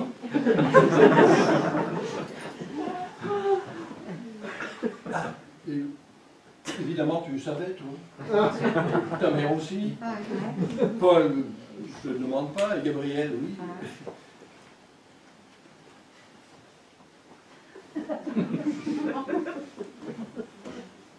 Ne me regarde pas comme ça, Walter. Oui, pardon. Excuse-moi.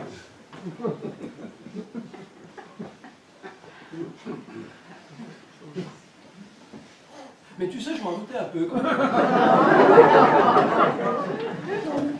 Paul et Nicole m'avaient mis la puce à l'oreille, et puis je sais pas, mais je sentais quelque chose, un petit truc qui me gênait. Enfin, qui me gênait, non. Mais, je sais pas si... Ça va me revenir. Une image, un souvenir, c'est flou. C'est flou, mais ça va me revenir. En tout cas, c'est bien de l'avoir dit, mon Jacques. C'est bien, c'est très bien. Walter, cela n'est ni bien ni mal. C'est comme ça, c'est tout. Et ouais, c'est comme ça.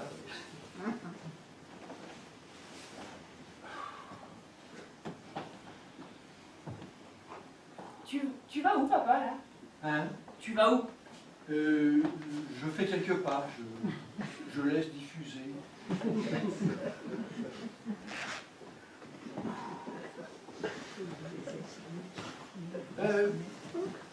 Si vous avez autre chose à m'annoncer, allez-y, aujourd'hui je prends.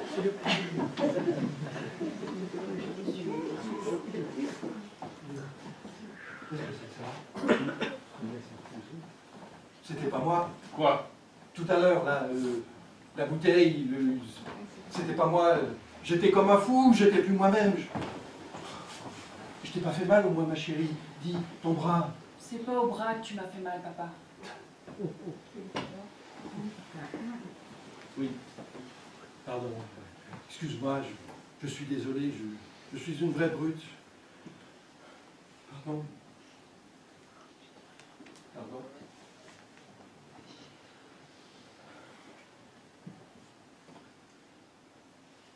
Tu me diras pour je te ferai un c'est bon l'Ikem, mais ça poisse. C'est un colosse de liqueur quand même.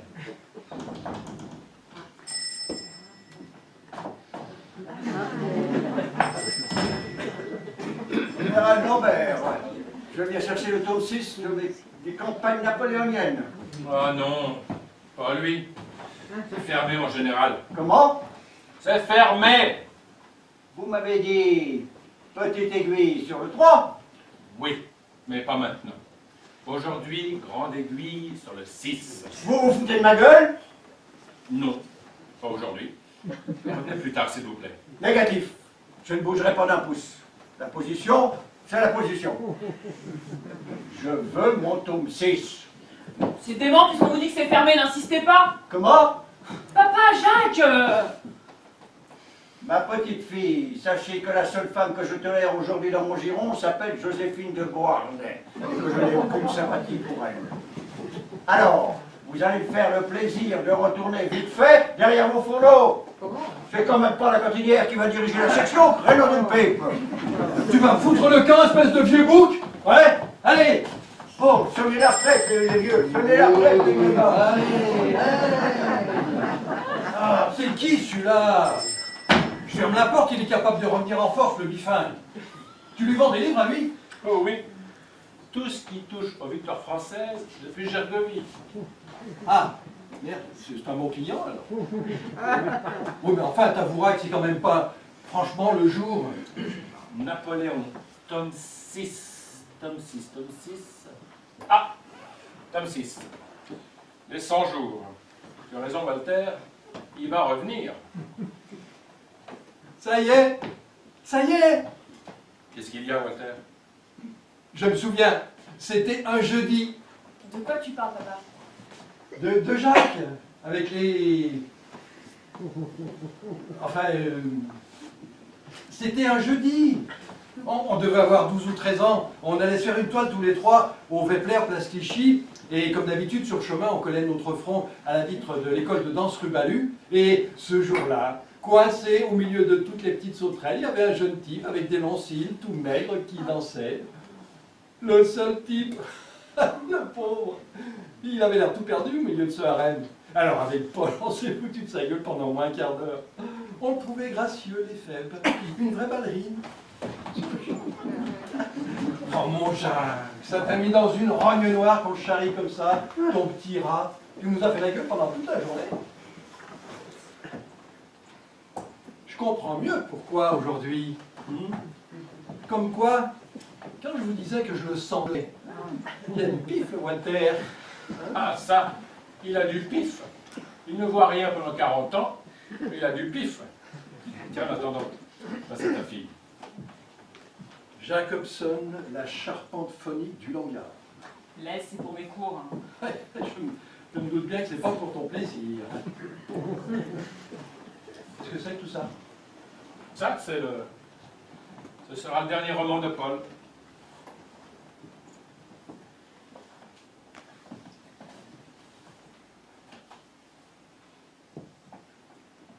Déjeuner d'automne, Paul Lacapelle.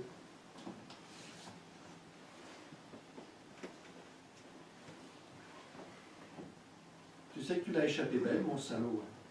T'as eu du pot. Si t'étais pas parti, je te foutais mon poing dans la gueule.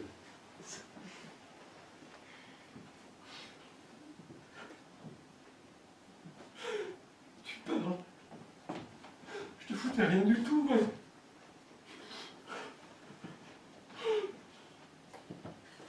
On serait allé au bistrot, boire un petit blanc. Bon, pas un Ikem, c'est trop prétentieux. On serait foutu de la gueule de Jacques pendant un quart d'heure. Et puis...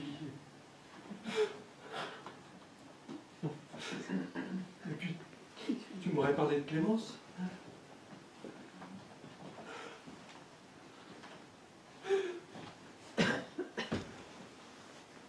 Allez. Salut mon pote.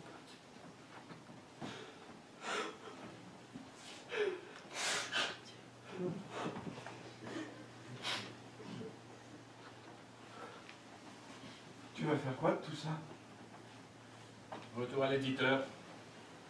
Bon, voilà, au moins qui va être content, ça va se vendre comme des petits pains. Besoin de promo, de télé, de dédicaces. On peut les passer dimanche, tu sais, pour me... Mais je te l'ai déjà dit, non? Ouais. Il était venu me déposer son porte-bonheur. Le fameux talisman sacralisé par l'Académie Goncourt. Qu'est-ce que c'est que cette vieille nippe? Une nappe de chez Drouin, le restaurant de la place Gaillon. Depuis son Goncourt, Paul n'a dédicacé ses ouvrages que sur sa sainte relique. C'était son doudou.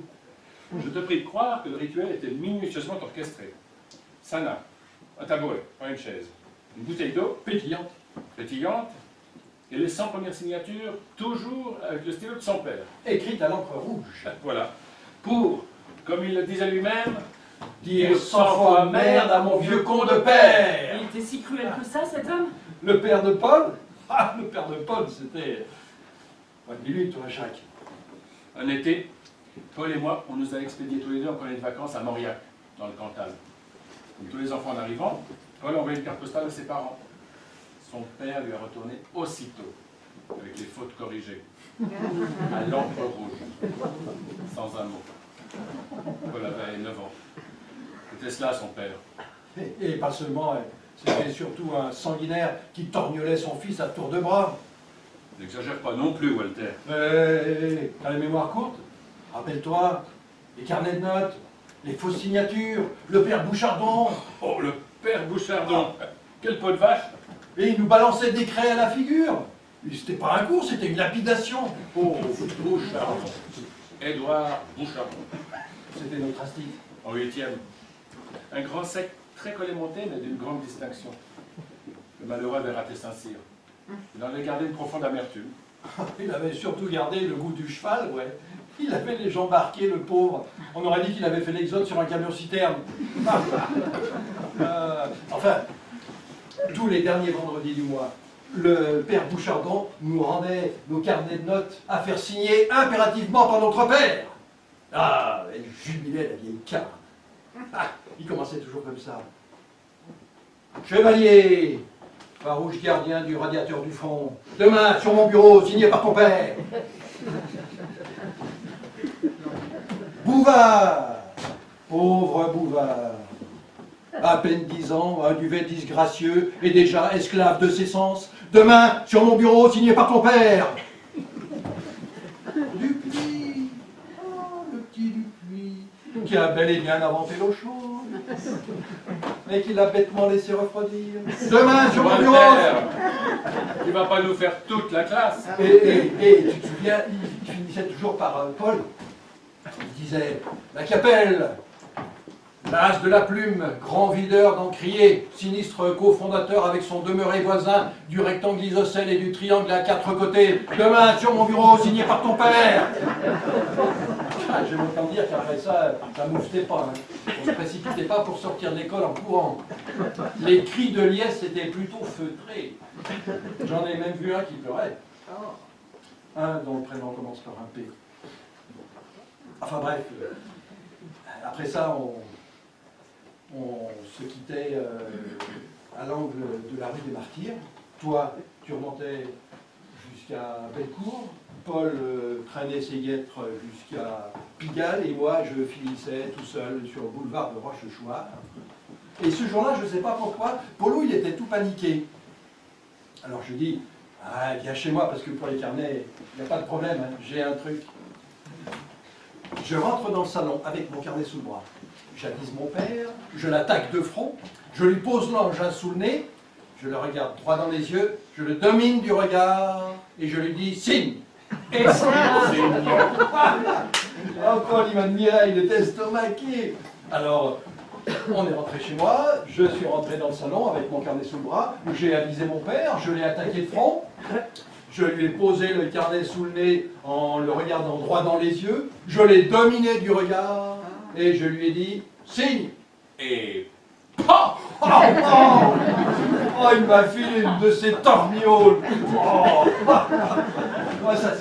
Tout ça, ça s'est réglé à coups de ceinturon. Le père de Paul est arrivé.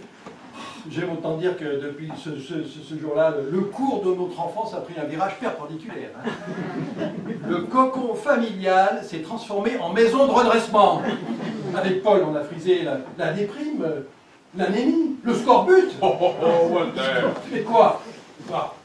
Plus d'îles flottantes, plus de billes, plus d'osselets, Le tarte au quench. plus de cinéma, plus de kick et fluke, plus de pieds nickelés, plus de Tintin, plus de Milou. Et si on les avait laissés faire, plus de sucre, Plus de pain. plus d'eau. Papa, Ouais, non. Bon, enfin, tout ça pour dire que depuis ce jour-là, Paul a toujours signé ses carnets de notes. Et les tiens. Et les miens. Oh, et tu te rappelles du match à Salisbury quand on est allé jouer contre les roast beef avec l'équipe du lycée? Ah non. Elle dure 3 heures. Et puis certainement pas devant Clémence. Salisbury, je connais, c'est quand Paul est monté sur la statue de l'amiral Nelson à poil et a chanté la Marseillaise. Ah non, ça c'était Jacques et c'était à Portsmouth. Si je peux me permettre, je n'étais pas tout nu. Je portais un nœud papillon et j'étais drapé dans l'Union Jack. Non, mais c'était toi, Jacques. Et alors? Et c'était rien à côté de Salisbury, hein. Bon, qu'est-ce qui s'est passé à Salisbury? Allez, dis-lui, toi Jacques, tu racontes bien. Salisbury, ce n'est pas une histoire pour jeunes filles.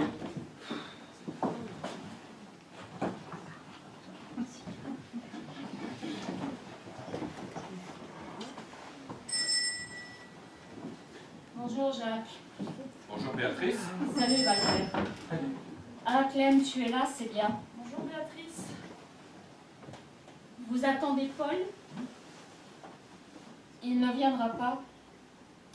Il ne viendra plus. Il est mort ce matin. Une crise cardiaque dans sa garçonnière.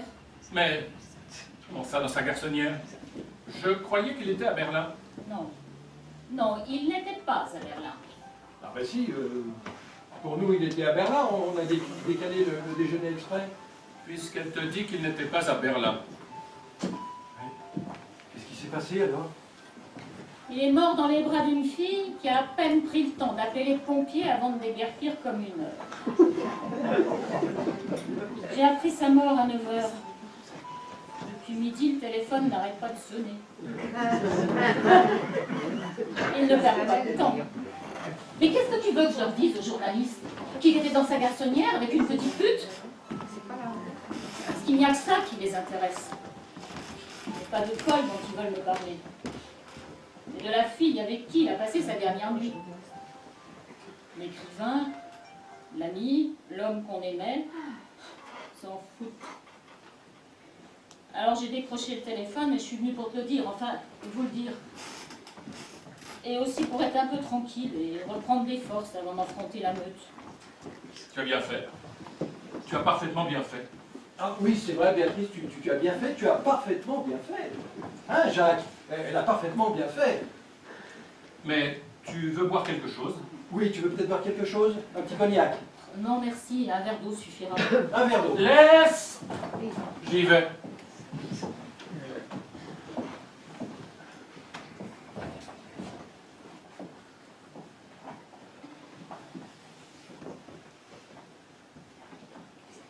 C'est inouï. Je vais vous laisser, je dois y aller.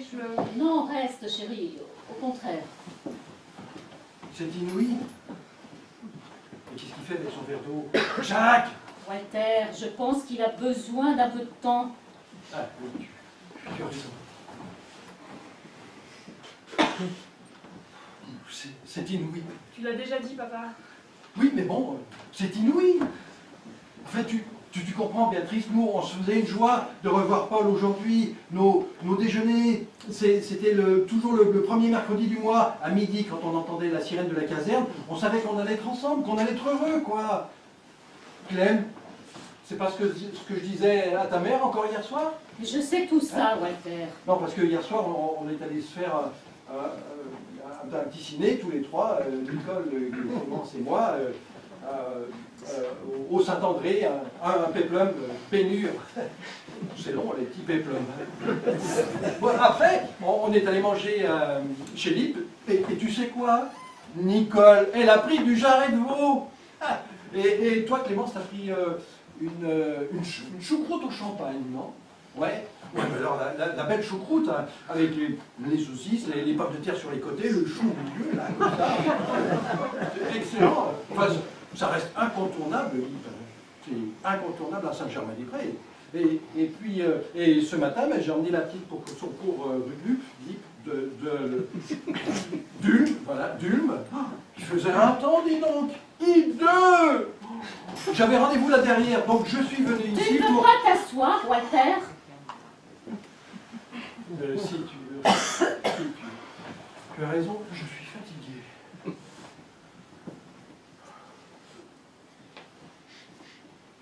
Tu veux pas un peu de gigot avec ton foie gras? Non, parce que j'ai apporté le pain, mais j'ai cassé la bouteille en entrant et c'est ballot. Jacques! Excusez-moi, c'est une terrible nouvelle que tu viens de nous apprendre, Béatrice. C'est inouï. Une catastrophe.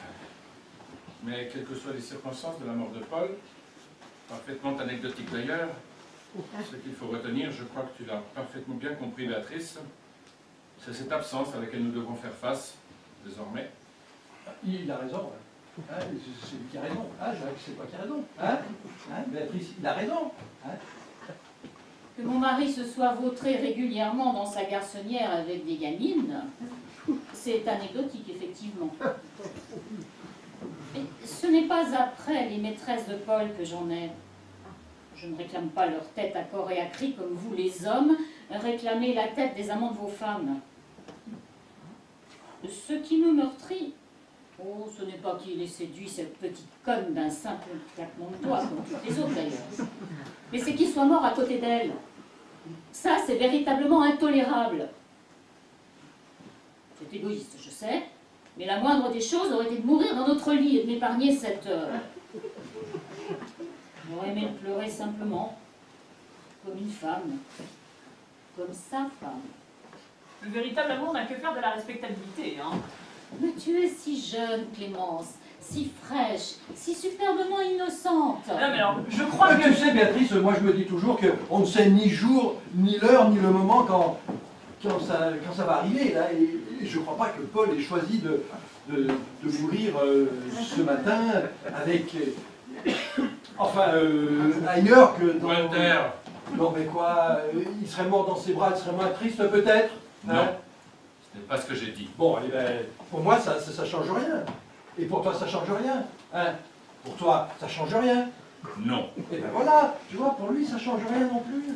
Merci, Walter, merci de me ramener, toi, et ton bon sens élémentaire à l'essentiel. Vous savez pertinemment, Jacques et toi, que malgré mon amertume, ce n'est pas l'homme infidèle que je perds aujourd'hui. C'est celui que j'ai aimé follement ces 30 dernières années. Pour nous, vous avez toujours été le couple idéal. Ah, ça c'est sûr que dans vos yeux, je ne me suis jamais sentie comme une femme trompée. Je me suis toujours vue comme la femme de Paul. Mais exactement, exactement. Pour nous, tu as toujours été la femme de Paul. Hein, Jacques? Pour nous, Béatrice a toujours été la femme de Paul. Oui. Hein? Béatrice a toujours été la femme de Paul. Finalement, on peut presque dire que Paul ne m'a jamais été infidèle. Mais jamais, jamais. Jacques, on peut le dire, jamais. On peut le dire. Enfin, jusqu'à ce qu'il change de garde-robe, parce qu'à 50 ans révolus, on ne passe pas innocemment du cachemire au jean, n'est-ce pas? Ah, ça c'est... Enfin, quoique... Vous la connaissez? Non. Il me semble d'avoir entendu dire que ça doit t'emporter peu. Mais non, je ne la connais pas. De toute façon, vous ne me le diriez pas. Non. Si. Mais non, tu ne dirais pas. Si. Moi, je lui dirais. Mais tu lui dirais rien du tout. Jacques, tu lui dirais rien du tout. Si, aujourd'hui je lui dirai. Mais pourquoi aujourd'hui? Parce que je suis son ami, pour l'aider, pour adoucir son deuil. Malheureusement, je ne la connais pas.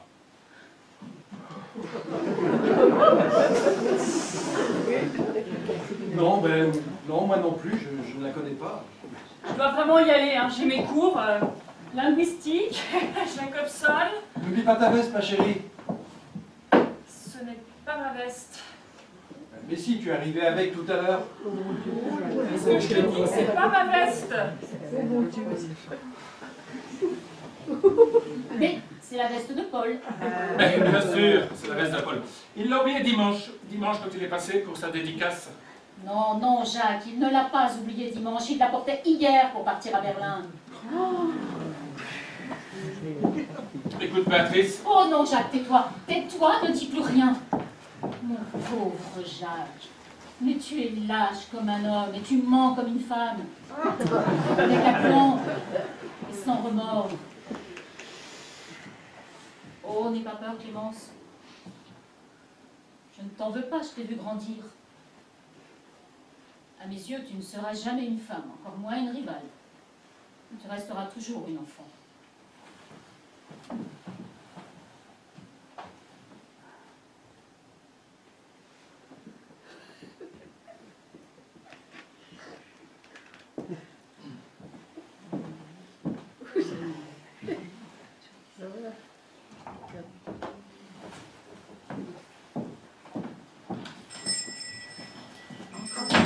Salut Béa, qu'est-ce que tu fais ici? Tu es venu chercher ton homme? Pas exactement, non. Paul est mort. Ah merde! Mais c'est arrivé quand? Cette nuit. Écoute, je ne sais pas trop ce qu'on est dans ces cas-là. En tout cas, toutes mes condoléances. Merci. Mais tu devrais également les présenter à Clémence. Paul l'aimait beaucoup.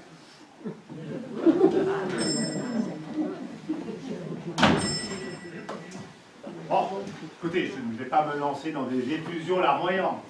C'est tous parfaitement ce que je pensais de Paul. Ah, si j'ai de la peine, c'est pour vous. Voilà. C'est moche. Ceci dit, si j'ai bien compris ce que m'a dit Béatrice, vous avez dû vous en prendre plein la gueule, surtout toi, mon Jacques. on ne t'a rien demandé, Gabriel. Pourtant, le petit frère avait prévenu le grand. À vouloir couvrir les amours préjugés de mademoiselle. Ah, parce que toi aussi, t'étais au courant? Mais Jacques, tu te rends compte de ce que t'as fait? C'était des confidences, un secret! Ah, ça va, ça va. Tu vas pas t'y mettre toi non plus. À part ton père et Béatrice, ça n'a jamais été un secret pour personne. Et puis aujourd'hui, il y a quand même plus grave que la pseudo-révélation de tes amours clandestines avec Paul. C'était une relation fusionnelle, autarcique, passionnelle. Qu'est-ce que tu connais à la passion, toi, de tes 22 ans? Parce que tu prépares un mémoire sur Stendhal, que tu t'abandonnes dans les bras d'un ami de ton père et que tu portes des talons, tu saurais tout sur tout. La fusion, la passion, les amours ébouriffés, l'essence des corps et toutes ces conneries. Hé, doucement, c'est à ma fille que tu parles, là, hein? Qu'est-ce qu'il veut te cambier? J'avais dit que ta fille, si t'avais été plus attentif, si t'avais été là, tout simplement, au lieu d'arpenter tout le Benelux, avec tes valises pleines de fonte et tes robines en bandoulière. Elle n'aurait pas besoin de se chercher un substitut de père, et encore moins de coucher avec. Merde. C'est Jacques qui a raison. Jacques a toujours raison, Walter. Parce qu'à aucun moment la pertinence de Jacques ne doit être remise en cause. Aussi lorsqu'il te jette à la tête l'éducation de ta fille, tu courbes les chines et tu la fermes. Je te rappelle que Jacques est un intellectuel et que donc il a des idées sur tout. La pédagogie, l'écriture, l'œnologie, la politique, même sur la dynastie des Valois. Quant à sa théorie sur l'amitié, c'est simple, elle fait loi. Tu invites tes potes à déjeuner dans ta librairie tous les mois pendant 20 ans, tu leur files une tranche de foie gras et un morceau de gigot, et t'es peinard. Personne ne vient t'emmerder. Ah, bien sûr, évidemment, quand tu as vraiment besoin de quelqu'un ou de quelque chose, il vaut mieux aller voir ailleurs. Il vaut mieux t'appeler, Walter. Mais pour la viande froide, Jacques est parfait. Il a l'amitié culinaire, en somme, à l'image des plats qu'il sert malheureusement, en tranches, sans saveur, sans surprise, pratique, froid, Voilà, Walter. Voilà comment on met 40 ans d'amitié en conserve chez le grand Jacques Boffetti.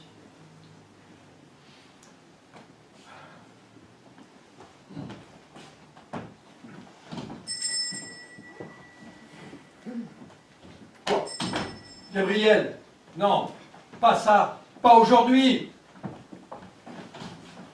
Jacques! Jacques! Voilà, il est parti. T'es content? T'as gagné? Parce que c'est pas vrai ce que tu viens de dire. C'est des conneries. Il a toujours été là, Jacques. Pour nous, ses amis, et pour tout le monde d'ailleurs. Oh, ça, évidemment, si t'as besoin de fric, ou que tu tombes en rade avec ta chignole à 3 h du mat, porte de Banff, tu m'appelles moi, et je viens comme un con. Mais quand t'as un problème, un vrai problème, là ou là, eh ben, tu vas voir Jacques. Et il est là, aussi. Figure-toi qu'en 40 ans d'amitié, il ne nous a pas simplement invités dans sa librairie pour nous filer une tranche de gigot. Il nous a écoutés. Il a écouté nos conneries, nos peines, nos douleurs, tes secrets à toi. Et puis, merde, Gabriel, excuse-moi de remuer tout ça, mais t'as quand même pas oublié. À la mort de vos parents, qui s'est occupé de vous? Qui t'a aidé à sortir de l'adolescence? Et quand t'es tombé gravement malade, c'est bien simple, on le voyait plus. Et lui, pendant ce temps-là, qui s'est occupé de lui? Qui l'a écouté? Personne. Et puis quoi? Qu'est-ce qui se passe? De quoi on parle? Je vais quand même pas me justifier d'être son ami, de l'aimer, putain! Paul est mort! Alors je devrais être là, on devrait être là tous les deux en train de manger, de boire, de rire, de pleurer, de vivre, quoi, de vivre. Au lieu de ça, je suis en train de gesticuler tout seul comme un con dans la librairie de mon pote qui est même pas là. Et il est où là, hein? Il est où? Il doit être chez Denis, c'est à moi. Je vais te chercher. Ah non, laisse, j'y vais. C'est moi, c'est de ma faute.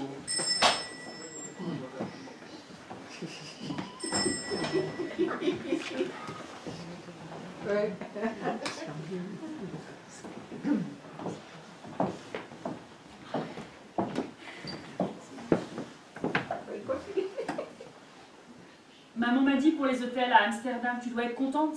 Content, c'est un gros coup. Ah oui, c'est un gros coup, ouais. Et tu comptes peut-être t'y installer quelque temps? À Amsterdam. Ah non, non. Tant mieux.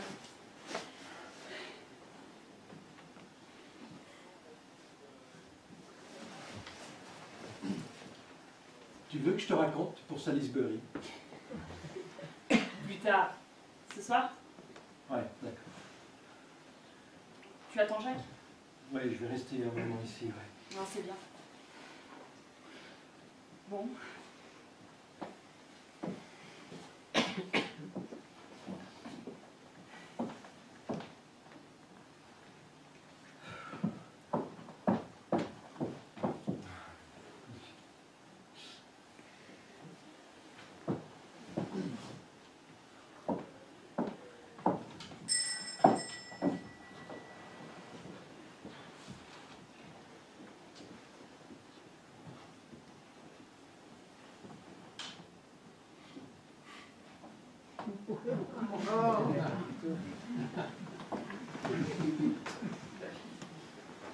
Oh, c'est le réveil.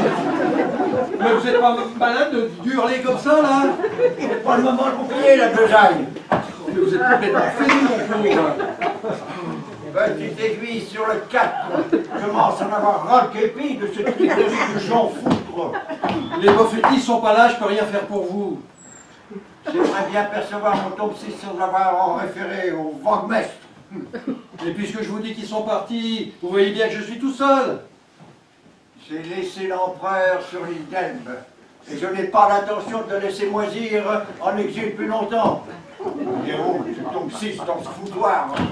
Il est où ça? Oh. Pas vrai, non? Alors, mon général Pierre, Oh, nom de Dieu! Voilà, général.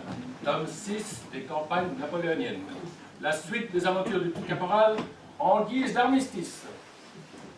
Je vous payerai la semaine prochaine, avec mon arriéré de solde. C'est ça. Comme d'habitude, mon général. Salutations! Ah, voilà du boudin, voilà du boudin.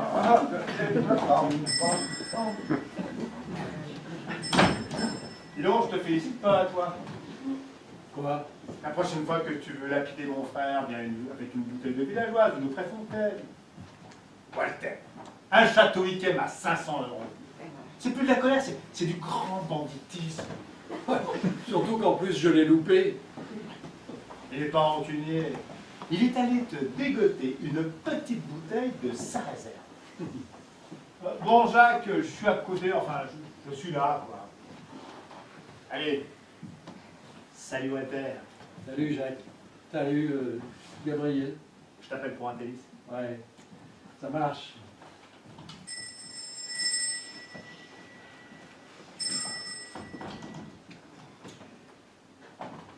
Pétrus 1961. Nectar idoine, recommandé spécialement pour une dînette sur le pouce entre deux amis de 40 ans. Et tu jures avoir au gosier les étoiles. Stéphane Mallarmé. Y a rien à faire. Hein. C'est ton truc à toi, les citations. Tu peux pas t'en empêcher. Et mais dis donc, ça fait combien de temps que tu me la planques, celle-là? Elle est pleine de poussière. Depuis 89. Tu sais bien. On nous l'avait offerte pour son concours. Vous voulez qu'on la boive tous les trois. Nos 50 ans d'amitié. Nos noces d'or, comme il disait. Alors je la gardais. Pour qu'on la boive tous les trois. Tu l'ouvres?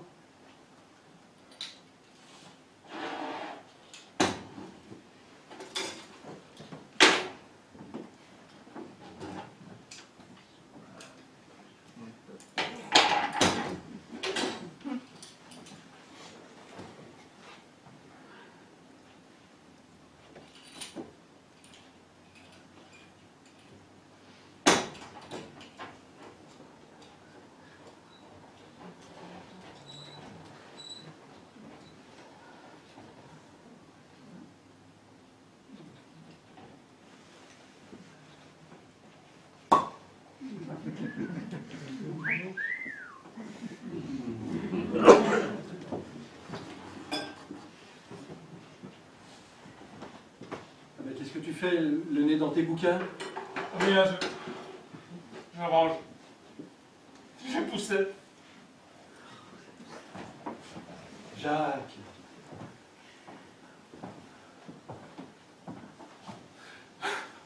Allez. Allez, viens, mon Jacques, viens. On va la goûter. Hein?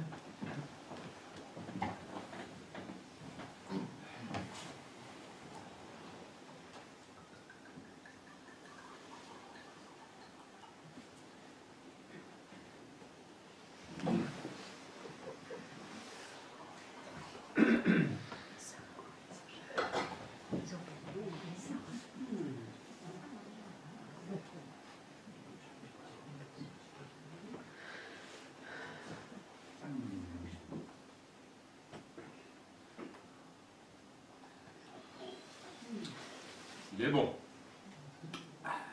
Il est bon.